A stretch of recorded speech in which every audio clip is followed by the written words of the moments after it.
লাগিবই লাগিব নো এসটি নো আরএস নো এসটি নো আরএস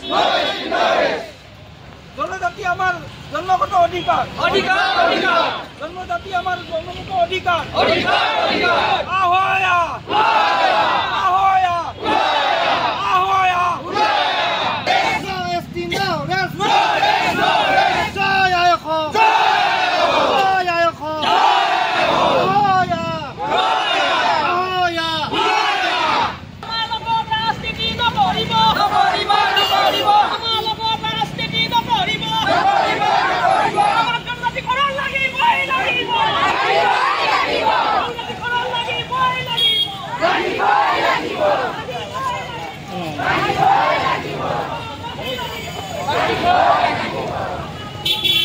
আমি আজি গোটেই অসমতে চুতীয়া জনগোষ্ঠীৰ কাৰণে আমাৰ প্ৰতিবাদী কাৰ্যসূচী আৰম্ভ কৰা হৈছে।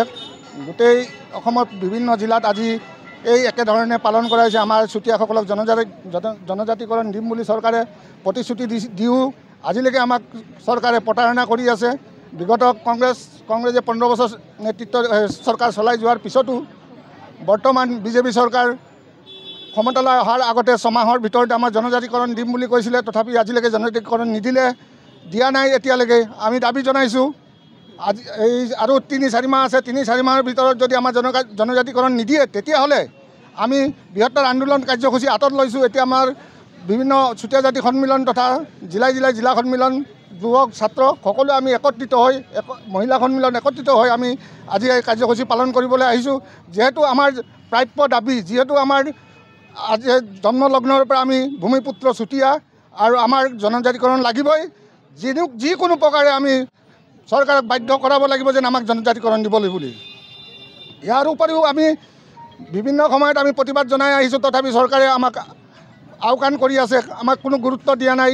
আমি চৰকাৰক আকৌ এবাৰ জনাইছোঁ, এতিয়াও সময় আছে, দি দিয়ক, নহ'লে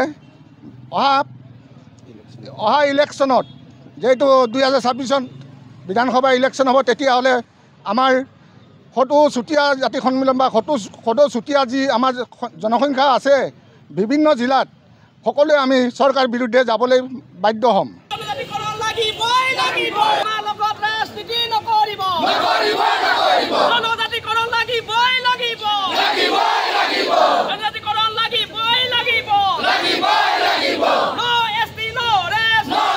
লাগিবই লাগিব নো এসটি নো আরএস নো এসটি নো আরএস জনজাতি আমার জন্মগত অধিকার জনজাতি আমার জন্মগত অধিকার আহয়া